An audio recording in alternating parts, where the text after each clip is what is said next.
ام المومنین عائشہ صدیقہ رضی اللہ عنہا فقیہ امت کا شعار یہ تھا کہ حضور جو فرماتے ہیں بات سمجھ میں نہ آتی تو آپ حضور سے پوچھتی، ان کا امت پر احسان ہے۔ شریعت کا ایک حصہ ہمیں ان سے ملا۔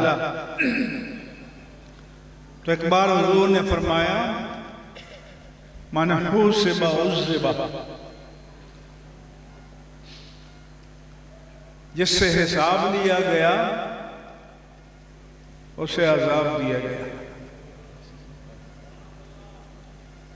فرماتی ہیں کہ میں نے حضور سے پوچھا کہ یا رسول اللہ آپ نے تو ڈرا دیا ہے۔ قرآن میں اللہ فرماتا ہے فَأَمَّا مَنْ أُوتِيَ كِتَابَهُ بِيَمِينِهِ فَسَوْفَ يُحَاسَبُ حِسَابًا يَسِيرًا، کہ جس کا نام اعمال دائیں ہاتھ میں دیا جائے گا اس کا حساب آسان ہو جائے گا۔ وَيَنْقَلِبُ إِلَىٰ أَهْلِهِ مَسْرُورًا، اپنے گھر والوں کے پاس خوشی خوشی آئے گا کہ میں کلیئر ہو گیا۔ فَأَمَّا مَنْ أُوتِيَ كِتَابَهُ بِيَمِينِهِ، جس کے دائیں ہاتھ میں نامہ اعمال دیا گیا فَيَقُولُ هَاؤْمُ اقْرَءُوا كِتَابِيَهْ، پہلے محشر میں ہر ایک کے پاس جائے گا یہ لو میرا رزلٹ آ گیا۔ جیسے اسٹوڈنٹ کہتے ہیں A1 پاس ہو گیا، A گریڈ پاس ہو گیا، ٹاپ کر دیا۔ انی ظننت انی ملاق حسابیہ، مجھے یقین تھا کہ مجھے حساب ملنے والا ہے۔ فَهُوَ فِي عِيشَةٍ رَاضِيَةٍ، وہ پسندیدہ زندگی میں ہوگا، فی جنت عالیہ، بلند و بالا باغات میں۔ تو ام المومنین عائشہ صدیقہ رضی اللہ عنہا نے پوچھا کہ اللہ تو یہ فرماتا ہے، آپ نے اب یہ فرما دیا ہے۔ تو حضور نے فرمایا یا عائشہ، اے عائشہ، انما ذالک العرض، یہ تو اللہ ان کی بات فرماتا ہے کہ ادھر پیشی ہوئی ادھر کلیئرنس مل گئی، پیشی ہوئی اور NFC مل گیا، جنت میں جاؤ۔ وَأَمَّا مَنْ نُوقِشَ يَهْلِكُ، لیکن جس کو کراس کوسچن ہو گیا، منی ٹرائل مانگ لی وہ ہلاک ہو گیا۔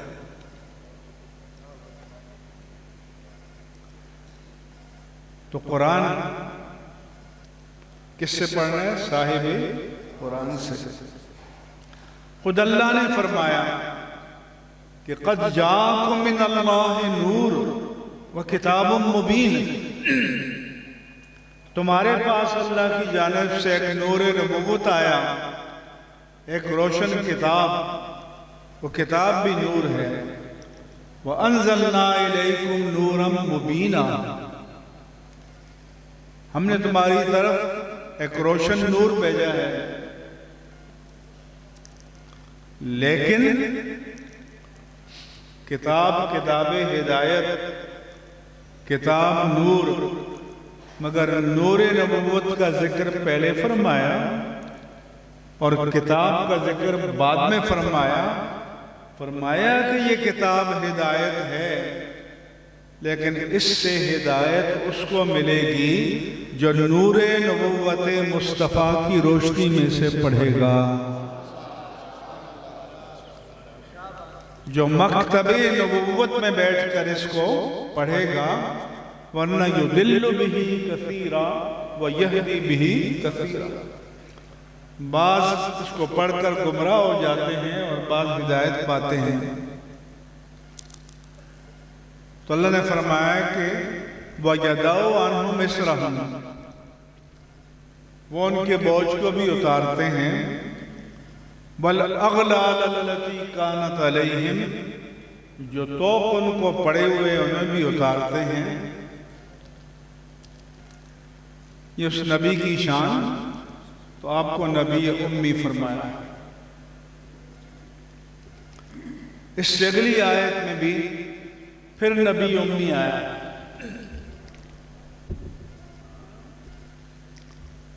تو مولوی صاحب نے کہا کہ امی کے معنی ان پڑھ اور جاہل. صحابہ بھی جاہل تھے تو وہ قرآن غلط لکھ لیتے تھے.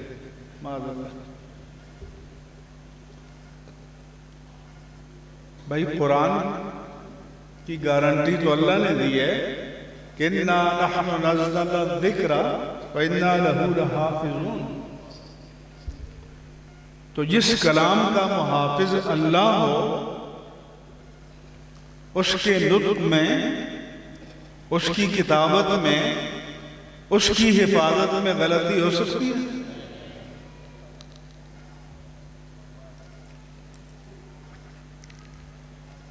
تو انہوں نے امی کے معنی کیے ہیں جاہل، ان پڑھ.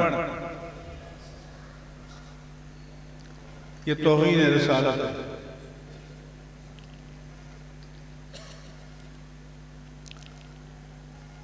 امی آپ کو کہا گیا اور اہل مکہ کو بھی وَالَّذِي بَعَثَ فِي الْأُمِّيِّينَ رَسُولًا مِّنْهُمْ امی کہا گیا. ایک تو یہ کہ یہ ام القریٰ کے رہنے والے تھے. مکہ مکرمہ کو ام القریٰ کہا، جو تمام بستیوں کی ماں ہے، اس لیے امی کہلائے. اور دوسرے معنی یہ ہیں امی، ماں کو کہتے ہیں. یعنی جس طرح ماں کے بطن مبارک سے ہمارے آقا پیدا ہوئے تھے، ویسے ہی رہے.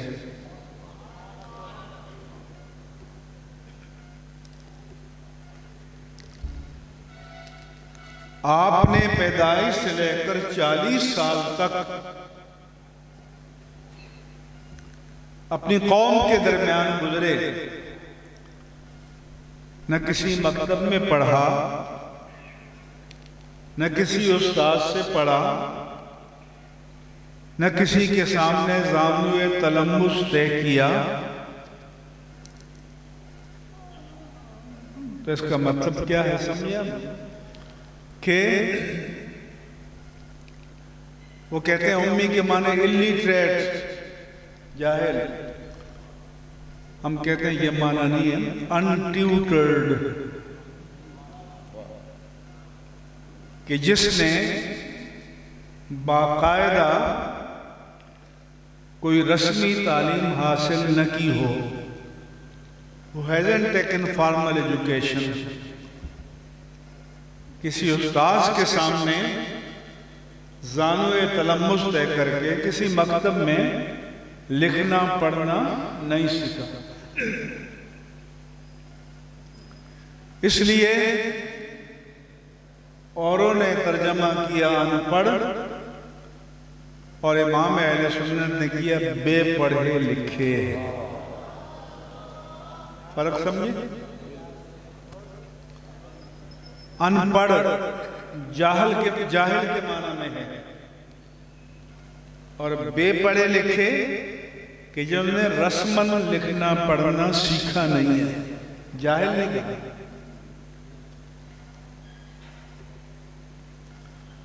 اس کو انگریزی میں untutored، جو کسی ٹیوٹر کے سامنے نہیں بیٹھے، استاد کے سامنے.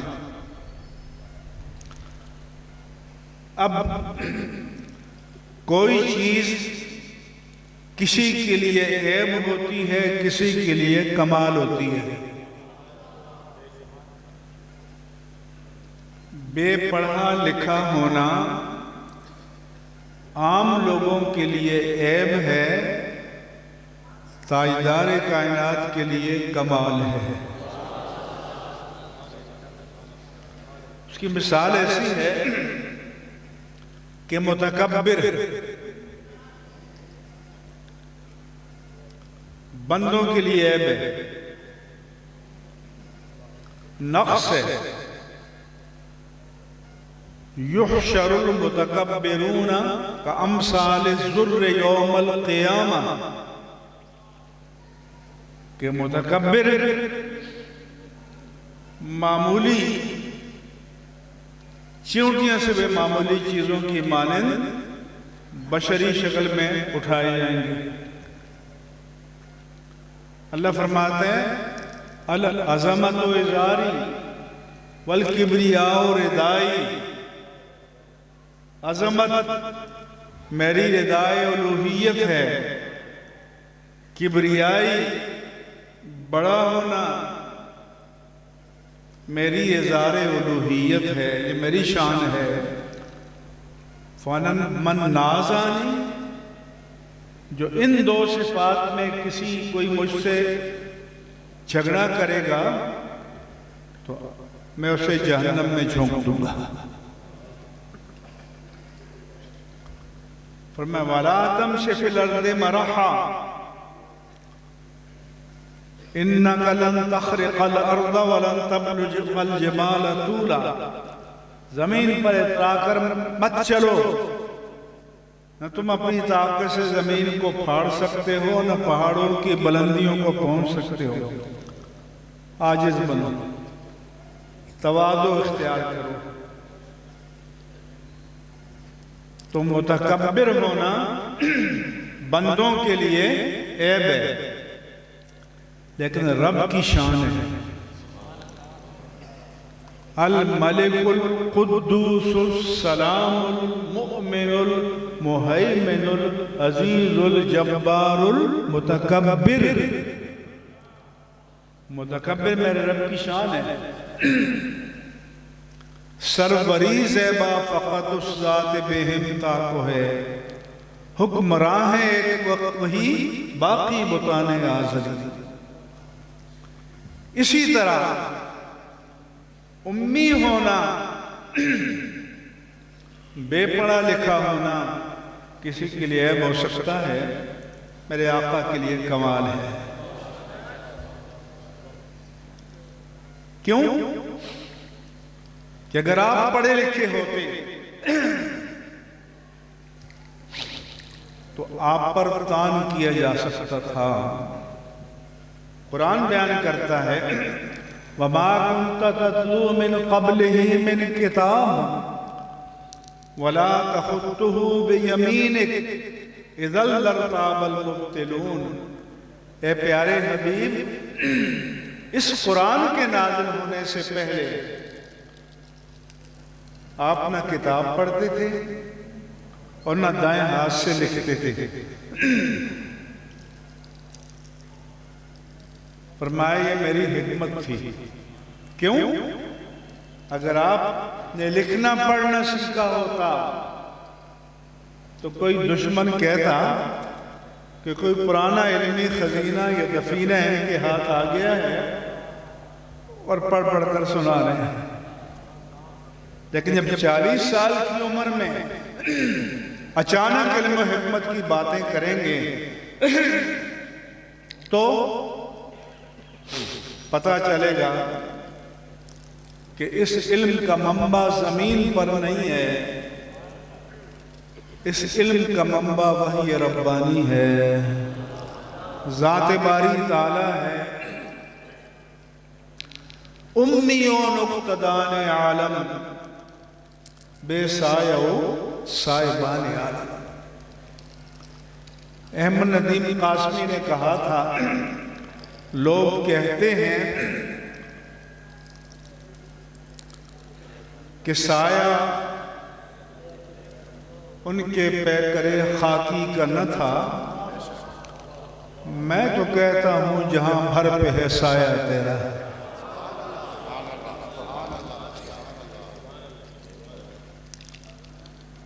اور اللہ نے فرمایا اقرأ وربک الاکرم، پڑھیے آپ کا رب بڑا کریم ہے، الذی علم بالقلم علم الانسان ما لم یعلم، اس نے انسان کامل حبیب مکرم کو وہ سب علم عطا کر دیا۔ اللہ نے ہمارے آقا و مولا کو امی رکھا تاکہ ناموس مصطفیٰ پر کوئی حرف نہ آئے۔ تو یہ امی ہونا آپ کے لیے کمال ہے، کسی اور کے لیے عیب ہو سکتا ہے، ذات پاک مصطفیٰ کے لیے کمال ہے۔ اور صحیح بخاری میں ہے معاہدہ حدیبیہ کے موقع پر فَكَتَبَ، آپ نے لکھا۔ کوئی کہتے ہیں جی یہ تو مجازاً کہا گیا، آپ نے لکھنے کا حکم دیا، جبکہ اصول ہے کہ جب لفظ کو جب تک اس کے حقیقی معنی پر محمول کیا جا سکتا ہو مجاز مراد نہیں لیا جائے گا۔ یہ ہمارے اصول فقہ میں یہ بات طے ہے۔ تو یہ ان کی بدقسمتی ہے کہ جو چیز میرے آقا کے لیے کمال ہے اس کو عیب بنا کر پیش کریں۔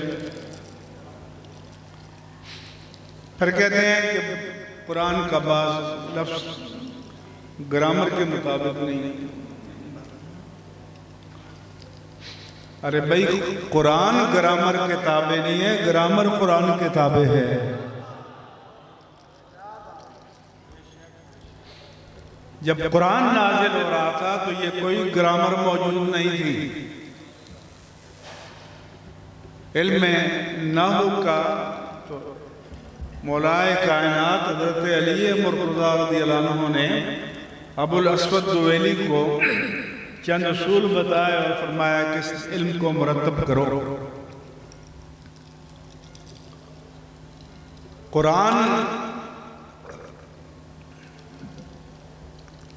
کا تلفظ بھی توقیفی ہے اور قرآن کا رسم الخط بھی توقیفی ہے، سماع پر موقوف ہے، عقل کا اس میں کوئی دخل نہیں ہے۔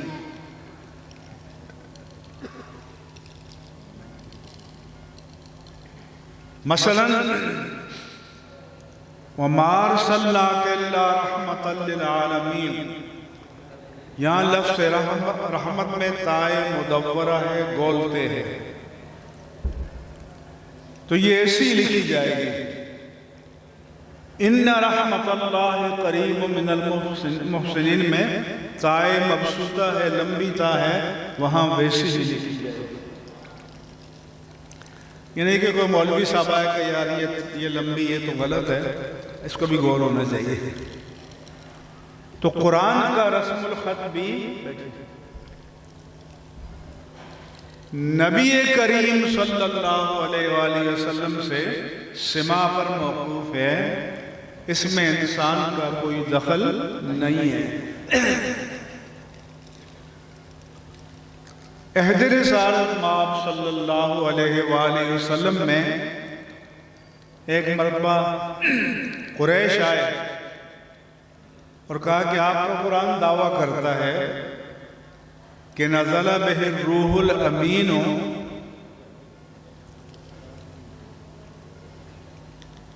علی قلبک لتکون من المنذرین بلسان عربی مبین۔ اس قرآن کریم کو جبریل امین لے کر آئے اور آپ کے قلب اطہر پر نازل کیا فصیح عربی زبان میں، کیونکہ آپ کے قرآن میں 3 کلمات ایسے ہیں جو عربی فصاحت کے معیار پر پورا نہیں اترتے، ایک سخریہ، ایک کبار، ایک عجاب۔ اللہ کے حبیب نے فرمایا کہ تمہارے درمیان قرآن پر اتھارٹی کون ہے؟ ان کے ایک بابا ہیں جو دور دیہات میں رہتے ہیں، جیسے بدو کہتے ہیں جن کو، کیونکہ عرب اپنے بچوں کو قریش بدوؤں کے بعد بھیجتے تھے تاکہ اصل عربی زبان کو سیکھیں، کیونکہ شہروں میں زبان مکس اپ ہو جاتی ہے۔ آپ سرائیکی بھی بول رہے ہوں تو کوئی اردو کا لفظ بھی ڈالیں گے، کوئی انگریزی کا بھی ڈالیں گے، وہ کیا کریں گے، وہ کیا کریں گے۔ آپ نے فرمایا اس کو بلا لو، اس کو بلایا گیا، وہ آیا کھڑا ہوا تو فرمایا کہ بیٹھ جاؤ، بیٹھ گیا۔ آپ نے فرمایا کھڑے ہو جاؤ، کھڑا ہو گیا۔ آپ نے فرمایا پھر بیٹھ جاؤ تو بیٹھ گیا، پھر فرمایا کھڑے ہو جاؤ تو کھڑا ہو گیا۔ آپ نے پھر فرمایا بیٹھ جاؤ تو بابا کو غصہ آ گیا۔ اس نے کہا تتخذنی سخریہ وانا شیخ کبار ان ھذا لشیء عجاب۔ وہی 3 لفظ جس کو انہوں نے چیلنج کیا تھا، اللہ نے اسی کی زبان پر جاری فرما دی۔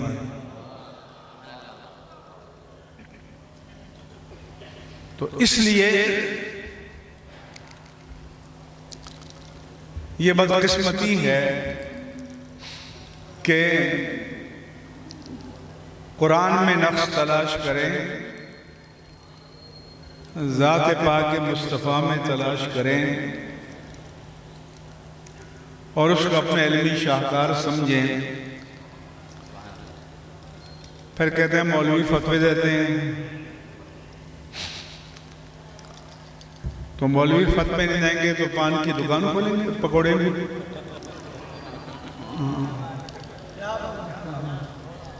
تو جب آپ کفر بکیں گے تو عالم کا کام ہے کہ حکم بیان کریں۔ اس لیے ہمارے بزرگوں نے کہا کہ مصیبت یہ ہے کہ ہمارے جاہل غلطی کرتے ہیں تو ہم توبہ کرا دیتے ہیں، ان کے عالم غلطی کرتے ہیں تو ان کی اصلاح کیسے کی جائے؟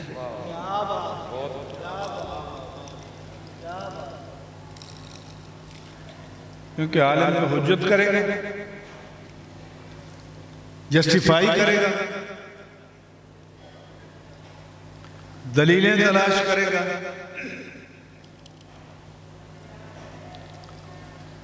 کیونکہ ڈے 1 سے تخلیق آدم سے جو سلسلہ چلا تھا تو اللہ نے 2 احکام دیے تھے۔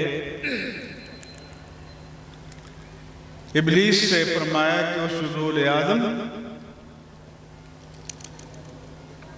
ابلیس نے آدم کو سجدہ نہ کیا۔ آدم علیہ السلام کو فرمایا کہ اسکن انت وزوجک الجنہ وکلا منہا رغدا حیث شئتما، تم اور تمہاری بیوی دونوں جنت میں رہو، کھلا ڈولا جدھر چاہو کھاؤ پیو چلو پھرو، سب اوپن ہے، کھلا ہے۔ وَلَا تَقْرَبَا هَذِهِ الشَّجَرَةَ، ایک ریسٹرکشن کس درخت کے قریب نہ جانا۔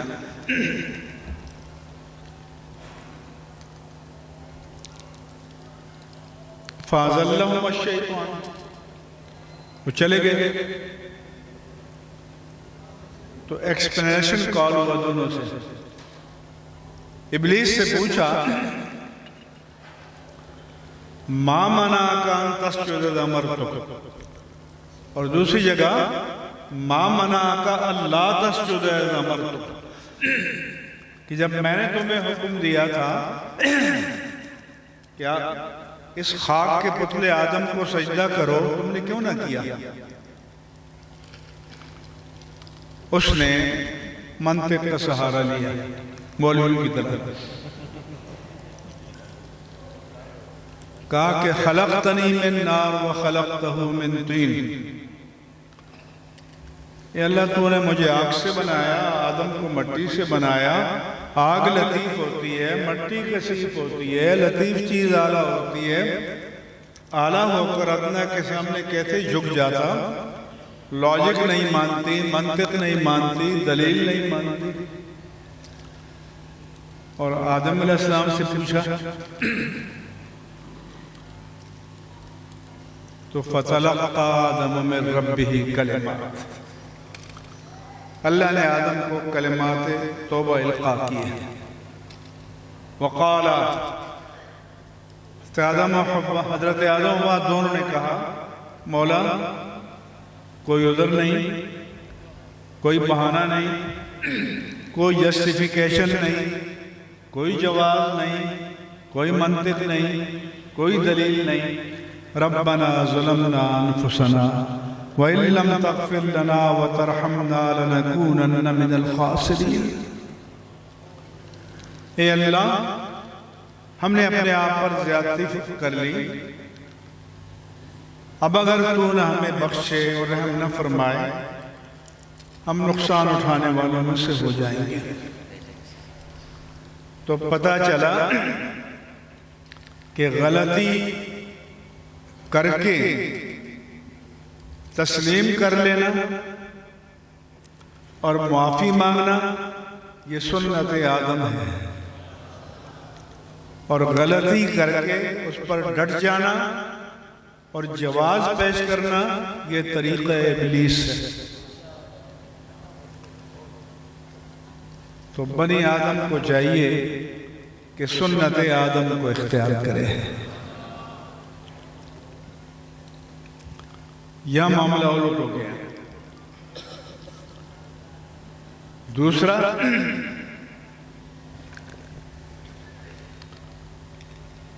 کہ ابلیس نے کیسے ورگلایا، بہکایا۔ قرآن فرماتا ہے ابلیس کا ایجنڈا کیا تھا، پہلے تو یہ سمجھیں، آبجیکٹ کیا تھا، ٹارگٹ کیا تھا، ہدف کیا تھا۔ تو قرآن فرماتا ہے لِيَنزِعَ عَنْهُمَا لِبَاسَهُمَا وَلِيُوَارِي سَوْآتِهِمَا۔ قرآن کا ایجنڈا کیا تھا کہ لباس جنت کو اتار دے اور ان کے پوشیدہ حصوں کو ان پر ظاہر کر دے۔ یہ ڈے ون سے۔ تو آج ایجنڈا بدل گیا ابلیس کا۔ تب اگر بے لباسی تھا تو آج بے لباسی نہیں ہے کیا؟ نہیں سمجھ میں آ رہی؟ آج صورتیں بدل گئی ہیں لیکن وہی بے لباسی، بے حجابی اور ستر کو اٹھا دینا اور عورت کو تماشا بنا دینا، یہی شیطان کا ایجنڈا ہے نا۔ اب آپ سوچو آپ کے گرد و پیش میں شیطانی کلچر ہے یا آدمیت کا کلچر ہے؟ سمجھ آ رہی ہے نہیں آ رہی؟ جی۔ اور دوسرا وہ جو بہکار آتا تو دشمن بن کر نہیں، وَقَاسَمَهُمَا إِنِّي لَكُمَا لَمِنَ النَّاصِحِينَ۔ ابلیس حضرت آدم و حوا کو قسمیں کھا کر یقین دلاتا رہا میں آپ کا ویل وشر، آپ کا بہی خواہ، آپ کا بھلا چاہنے والا، میں تو آپ کے فائدے کی بات کر رہا ہوں۔ اور آج کا شیطان کچھ اور کہتا ہے۔ بولو نہیں سمجھ میں آ رہی؟ وہ کہتا ہے مَا نَهَاكُمْ عَنْ تِلْكُمُ الشَّجَرَةِ إِلَّا أَن تَكُونَا مَلَكَيْنِ وَتَكُونَا مِنَ الْخَالِدِينَ۔ پتہ ہے آپ کو کیوں روکا ہے؟ کہ اس کا پھل کھا کر فرشتے بن جاؤ گے، یہ دائمی زندگی بن جائے گی، مل جائے گی۔ یہی شیطنت کا جادو آج بھی چل رہا ہے۔ اس لیے اپنی نسلوں کو بچاؤ، بنی آدم کو مکر شیطان سے بچاؤ، ورنہ پرانے زمانوں میں 1960-70 میں پتہ نہیں بابے لوگ کتنے یہاں ہیں یا نہیں ہیں، تو کوئی داڑھی والا سینما کی لائن میں لگتا تو اپنے چہرے کو کپڑے سے ڈھانپ لیتا تھا، لیکن آج آپ کے اسٹار موبائل میں سارے جہنم دفن ہیں۔ کون سا شر ہے، کون سی بے حیائی ہے، کون سی بے آبروئی ہے جو اس چھوٹی سی مشین میں نہیں ہے؟ اس لیے میں جب ان مجالس میں نوجوانوں کو سلام دیکھتا ہوں تو میرا جی چاہتا ہے کہ ان کو سلام پیش کروں، ان کے گلے میں ہار پہناؤں، کہ یہ اس جہنم سے بچ کر ان مجالس میں آتے ہیں، اللہ کے گھر میں آتے ہیں۔ میرے بس میں ہو تو مسجد کے دروازے پہ کھڑے ہو کر ان کو ہار پہناؤں، کیونکہ اللہ کے رسول نے فرمایا کہ سبعۃ یظلھم اللہ یوم القیامہ یوم لا ظل الا ظلہ۔ 7 قسم کے اشخاص پر اللہ تعالیٰ اپنی رحمت کا خصوصی سائبان فرمائے گا قیامت کے دن، جب اس کے سائے رحمت کے سوا کوئی جائے پناہ نہیں ہوگی۔ اس میں سے دوسرا شاب نشا فی عبادت اللہ عز وجل، وہ جوان کہ جس کی ابھرتی ہوئی، اٹھتی ہوئی، مچلتی ہوئی جوانی اللہ کی بندگی میں گزرے۔ میں ان بابے لوگوں سے کہتا ہوں کچھ خبر نہیں کہ آپ کے 100 سجدوں کی وہ قیمت نہ ہو جو نوجوان کے ایک سجدے کی ہے، اور اللہ کے دین کو ان کی ضرورت ہے، ہمیں ان کی ضرورت ہے۔ ان کو دین سے جوڑ کر رکھو۔ تو ایک تو یہ مسئلہ تھا جو آپ کے سامنے عرض کیا، دوسرا اپنے ختم نبوت کا عنوان رکھا ہے۔ ویسے تو یہ جو مجذوب قوم ہے اپنے دنیا کا کام کریں تو ان کی عقل بہت کام کرتی ہے۔ 5 مرلے کا پلاٹ لینا ہو تو یہ کھوپڑی بہت کام کرتی ہے۔ اتنے مجمع میں ایک آدمی بھی آپ کو نہیں ملے گا جو یہ کہے کہ میں 5 مرلے کا پلاٹ لینے ڈھونڈنے گیا تھا اور پہلے دکان پہ ڈھیر ہو گیا۔ 25 دکانوں پہ جاؤ گے، estate agent, brokers, property dealer, پوچھو گے مارکیٹ ویلیو کیا ہے، نفع کتنا ملے گا، ریٹرن کیا ملے گا۔ تو اس ناپائیدار دنیا کے 5 مرلے اور 3 مرلے کے لیے تو اتنا دماغ کھپاؤ اور جنت کے محل کے لیے بالکل نہ سوچو۔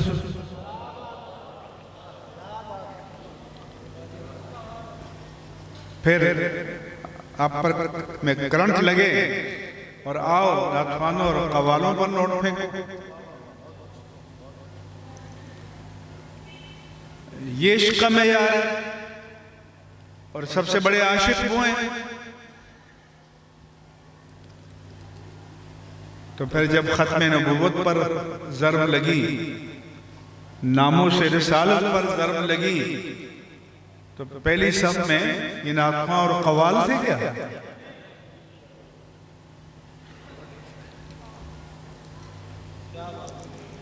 تو نوٹ تو ان پر پھینکتے ہو۔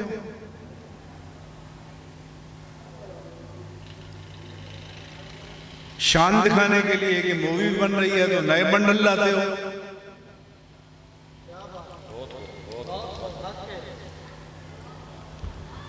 یا جعلی فراڈی پیروں کے پاس جا کے ڈیر ہوتے ہو، عاملوں کے پاس جاتے ہو۔ عاملوں کے پاس نہ جاؤ، عامل بنو۔ یہ دین عمل کے لیے آیا ہے۔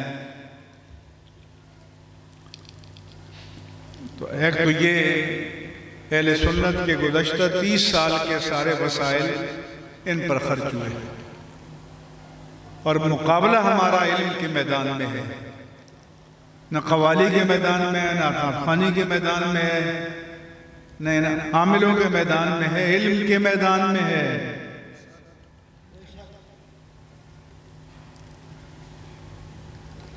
تو اگر دنیا میں مقام افتخار پانا ہے تو اپنی ترجیحات کو ترجیحات مصطفیٰ کے مطابق ڈھال لو۔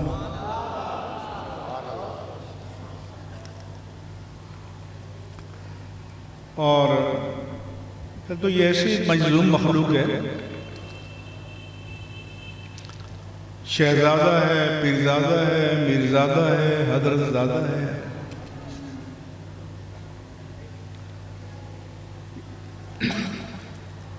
کیا جنرل کا بیٹا جنرل بن سکتا ہے؟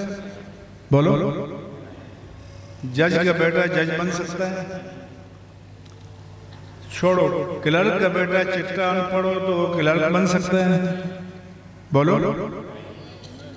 کوئی کوالیفیکیشن چاہیے نا، مگر پیر بننے کے لیے nothing to do۔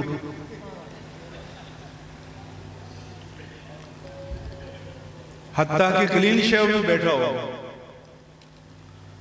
تو یہ مظلوم مخلوق جو ہے، چلو اندر تو نہیں جانک سکتے، چہرہ تو نظر آتا ہے کہ چہرہ مصطفیٰ کے مطابق ہے،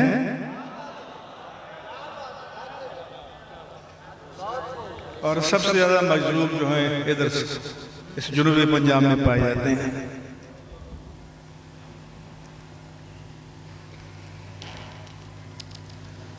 تو جس کے ہاتھ میں ہاتھ دے رہے ہو کہ یہ جنت پہنچائے گا، تو وہ جنت کے راستے پر آپ کو نظر بھی آ رہا ہے یا نہیں آ رہا؟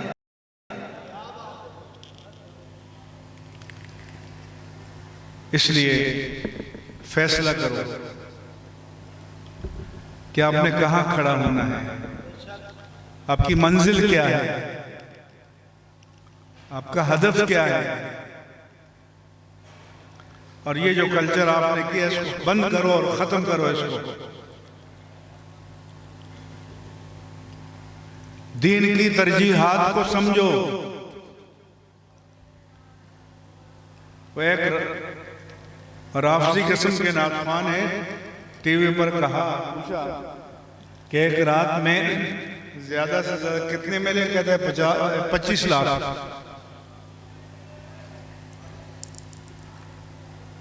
25 لاکھ میں تو ایک ادارے کا سال کا بجٹ چل سکتا ہے۔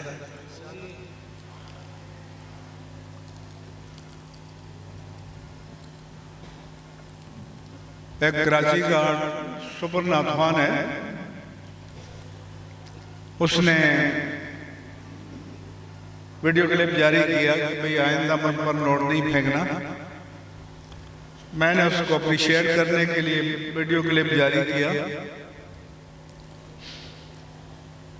لیکن اتفاق سے میں بھی امریکہ پہنچا، وہ بھی پہنچا، تو ڈالر کی چمک آپ جانتے ہیں،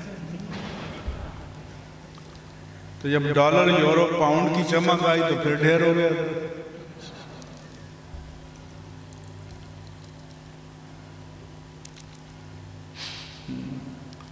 تو میں نے لوگوں سے کہا وہیں پر کہ یہ کمٹمنٹ تو یہ کر کے آیا تھا،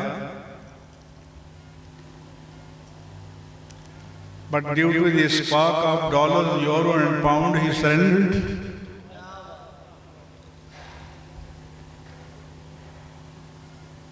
بھول گیا سارا.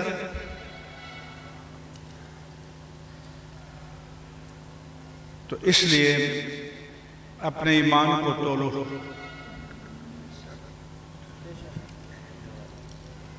اور فیصلہ کرو کہ اب آپ کی آئندہ ترجیحات کیا ہیں اور کیا ہونی چاہیے. ہم پیروں کے مخالف نہیں ہیں، جو متشرع متدین ذی علم پیر ہیں ہم ان کو سلام کرتے ہیں، لیکن جو فریبی ہے فراڈیے ہیں ان سے بچانا ہماری ذمہ داری ہے. اگر جانتے بوجھتے آپ کھائی میں گرنا چاہیں تو آپ جانیں، لیکن یہ ضروری ہے. باقی میلاد النبی صلی اللہ علیہ وسلم کا مہینہ گزرا،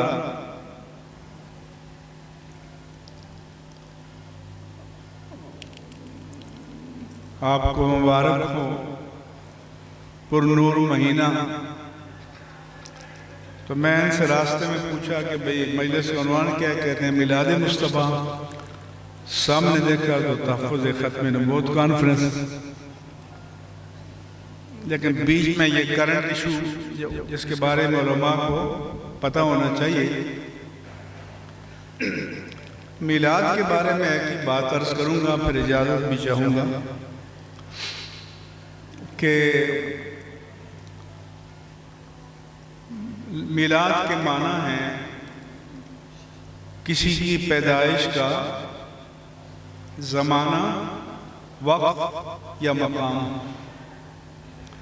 اس کو ہمارے ہیں ظرف مکان ہو تو مقام، ظرف زمان ہو تو زمانہ، دن، تاریخ، وقت. عربی میں مولود بھی کہتے ہیں. مولد کے معنی جائے پیدائش کے ہیں.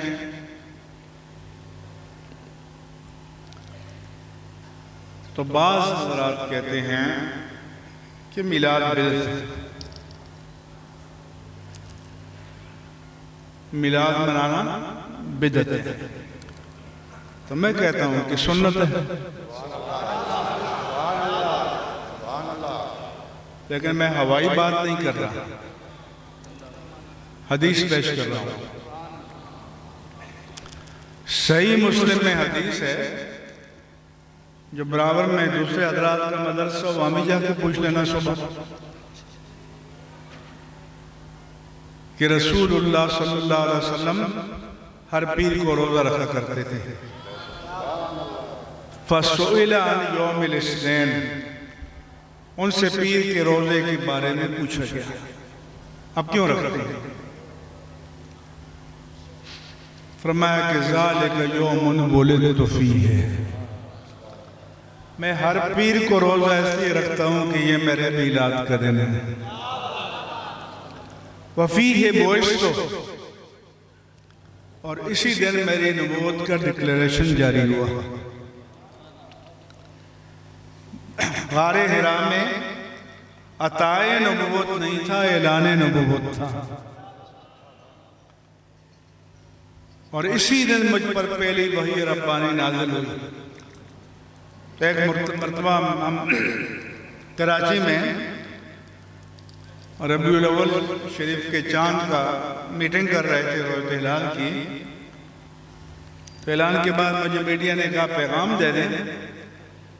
میں نے کہا میں اپنا نہیں پیغام دیتا، اللہ کے پیارے مصطفیٰ کا دیتا ہوں کہ وہ ہر پیر کو روزہ رکھا کرتے تھے، اور تشکر میلاد کے لیے یہ بھی آپ نے بتا دیا. ذَلِكَ يَوْمٌ وُلِدْتُ فِيهِ وَفِيهِ بُعِثْتُ وَأُنزِلَ إِلَيَّ. تو اب اہل حدیث عالم بھی تھے، تب ظاہر حدیث کا تو انکار نہیں کر سکتے. کہنے لگے پھر روزہ رکھیں. میں نے کہا ایکسیپٹ. یہاں سے اترتے ہیں حبیب بینک پلازا سے قریب بنس روڈ پہ اہل حدیثوں کی جو پہلی مسجد ہے اس پہ چلتے ہیں. آپ کہتے ہیں بھئی یہ لوگ غلط کرتے ہیں، سال کے بعد میلاد مناتے ہیں. سنت تو یہ ہے کہ ہر ہفتے میلاد منانا چاہیے. یہ حدیث ہے. پھر کہنے لگے روزہ رکھیں. میں نے کہا یہ بھی قبول ہے. ہم کہیں گے جو روزہ رکھتا ہے وہ روزہ رکھے، جو نفل پڑھ سکتا ہے وہ نفل پڑھے، جو درود و اذکار و تسبیحات پڑھ سکتا ہے وہ پڑھ لے، تلاوت کر سکتے ہیں تلاوت کریں، کوئی صدقہ دے سکتا ہے صدقہ دے، جو بھی صورت آسان ہو. لیکن پھر یہ تو ماننا پڑے گا نا کہ یہ سنت ہے. حضور کا فرمان ہے نا، میرا تو نہیں ہے، حدیث ہے. اور اہل حدیث کے لیے تو حدیث کے علاوہ کیا حجت ہوتا. اور قرآن میں بھی عیسیٰ علیہ السلام فرماتے ہیں کہ السلام علیہ یوم ولدت و یوم اموت و یوم وصیہ. جس دن میں پیدا ہوا مجھ پر سلام، جس دن میرا وصال ہوگا اس دن بھی سلام، جس دن اٹھوں گا اس دن بھی سلام. یہی علیہ السلام کے بارے میں ہے. تو ہم بھی سلام پڑھتے ہیں اور کیا کرتے ہیں. تو میں ایک بار امریکہ میں گیا، نیو جرسی اسٹیٹ میں، تو ایک ہندوستانی مسلمانوں کی مسجد تھی. بڑے بڑے doctor, professor, I T specialist. تو ہمارے دوست نے کہا کہ ہمارے مفتی صاحب آئے ہیں تو ہم یہاں میلاد کرنا چاہتے ہیں. انہوں نے کہا کہ یہاں میلاد النبی کا جلسہ تو نہیں ہو سکتا، سیرت النبی کا کرنے ہیں. میں نے کہا ایکسیپٹڈ، یہ بھی قبول ہے. آپ ان سے کہتے ہیں کہ سیرت النبی کریں. میں گیا، میں نے کہا gentlemen you have had some reservation about میلاد النبی but I don't have any reservation about سیرت النبی. آپ کے میلاد النبی کے بارے میں تحفظات تھے مگر میرے سیرت النبی کے بارے میں کوئی تحفظ نہیں ہے. Now this is جلسہ سیرت النبی. اب یہ سیرت النبی کا جلسہ ہے. میں نے کہا let me ask you what is سیرہ. اب میں آپ سے پوچھتا ہوں کہ سیرت کہتے کسی ہیں. میں نے کہا سیرہ means biography. انگریزی میں سیرت کو بایوگرافی کہتے ہیں، اردو میں سوانح حیات کہتے ہیں، اور زیادہ آسان ہو تو حالات زندگی کہتے ہیں. سو میں نے کہا should I start biography from the beginning or by the end. اب بتا دیں کہ میں سوانح حیات مصطفیٰ شروع سے شروع کروں یا آخر سے کروں.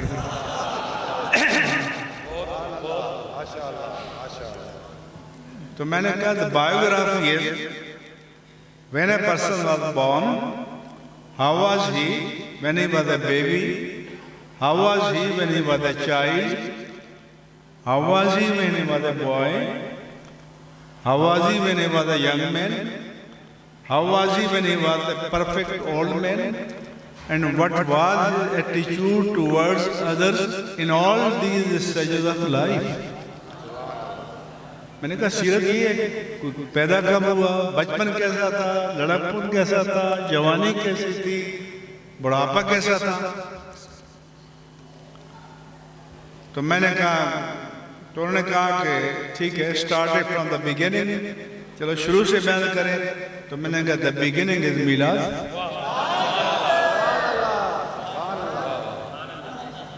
شروع تو میلاد ہے نا، ولادت ہے نا. When there is no birth, there is no سیرہ. اگر کوئی پیدا ہی نہیں ہوا تو سیرت کہاں سے ہے؟ تو جب ہم کہتے ہیں کہ آپ پیدا ہوئے تو یہ شرک کو جڑوں سے کاٹ دیتا ہے. یہ جو نظریہ میلاد ہے، یہ بدعت و شرک نہیں ہے بلکہ شرک کو جڑ سے کاٹ دیتا ہے۔ کیوں؟ کہ قل هو اللہ احد اللہ الصمد لم یلد ولم یولد، جو نہ خود پیدا ہوا نہ اس سے کوئی پیدا ہوا، وہ اللہ ہے۔ تو ہم تو کہتے ہیں ہمارے آقا پیدا ہوئے، تو پھر جھگڑا کیا ہے؟ کوئی اور مسئلہ ہے تو وہ بھی عرض بتا دیں۔ انہوں نے دوسری شرط لگائی تھی کہ کھڑے ہو کر سلام نہیں پڑھیں گے، میں نے کہا یہ بھی ایکسپٹڈ، نو پرابلم۔ جب اختتام ہوا تو میں نے کہا کہ دیکھو آپ نے کہا تھا کھڑے ہو کر سلام نہیں پڑھیں گے، میں نے کہا مجھے قبول ہے، آپ بیٹھ کر پڑھیں۔ کیونکہ جب اللہ کے ذکر کے لیے ہے کہ اِنَّ فِي خَلْقِ السَّمَاوَاتِ وَالْأَرْضِ وَاخْتِلَافِ اللَّيْلِ وَالنَّهَارِ لَآيَاتٍ لِأُولِي الْأَلْبَابِ، کہ زمین و آسمان کی پیدائش، نظام گردش لیل و نہار میں اہل عقل و خرد کے لیے نشانیاں ہیں۔ وہ کون ہیں؟ الذین یذکرون اللہ قیاما وقعودا وعلی جنوبہم، کہ وہ کھڑے ہوئے، بیٹھے ہوئے، کروٹوں کے بل لیٹے ہوئے اللہ کا ذکر کرتے ہیں۔ وَيَتَفَكَّرُونَ فِي خَلْقِ السَّمَاوَاتِ وَالْأَرْضِ، اور اللہ کے کارخانہ قدرت کی تخلیق کی حکمتوں پر غور کرتے ہیں۔ جب غور کرتے ہیں تو اس نتیجے پر پہنچتے ہیں کہ ربنا ما خلقت ھذا باطلا۔ تو میں نے کہا جب اللہ کا ذکر کھڑے، بیٹھے، لیٹے جائز ہے، جب رب مصطفیٰ کا جائز ہے تو مصطفیٰ کا بھی جائز ہے۔ آپ کو جو آسان لگے، مگر میں نے کہا کہ بھی ہمارے لوگوں کا خیال یہ ہے کہ کھڑے ہو کر پڑھنا ایک علامت ادب ہے۔ جیسے دنیا کی قومیں قومی ترانہ کھڑے ہو کر سنتی ہیں۔ ابھی افغان ایک کون سا جنرل نے ترانے پر کھڑا نہیں ہوا تو لوگ پاکستانی ناراض ہوئے۔ قومی سیرت کانفرنس میں نے کہا سارے مسالے کے علماء، اہل سنت، دیوبندی، اہل حدیث سب آتے ہیں، شیعہ آتے ہیں، اور جب صدر یہ وزیر اعظم آتا ہے تو ترانہ پڑھا جاتا ہے، کھڑے ہو جاتے ہیں۔ حالانکہ ترانے کے لیے کھڑا ہونا نہ قرآن میں، نہ حدیث میں، نہ فقہ میں، نہ کسی میں، نہ کسی میں، نہ کسی میں، اس دنیا کا ڈیکورم ہے۔ تو میں نے کہا یہ ہمارے ذوق کی بات ہے۔ اگر ترانہ ملی کے لیے کھڑا ہونا ایک علامت ادب ہے تو ترانہ عظمت مصطفیٰ کے لیے کھڑا ہونا بھی ادب ہے۔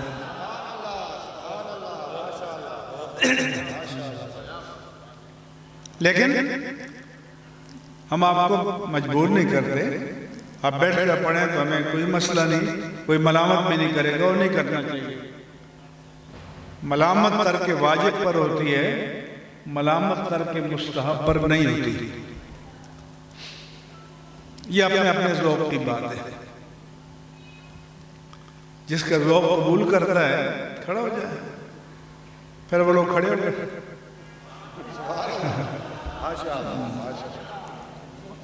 ان سے پوچھا بھائی یہ اسی سال کے لیے ہے کہ لگنے آئندہ بھی ہم کھڑے ہو جائیں، کوئی بات نہیں۔ تو اس لیے کسی پر طنز نہ کرو، ٹانٹ نہ کرو، انسلٹ نہ کرو، پیار سے بات بتا دو، اللہ چاہے گا تو دل میں اتر جائے گی۔ کیوں؟ کہ ہمیں کسی کو شکست دینا مقصود نہیں ہے۔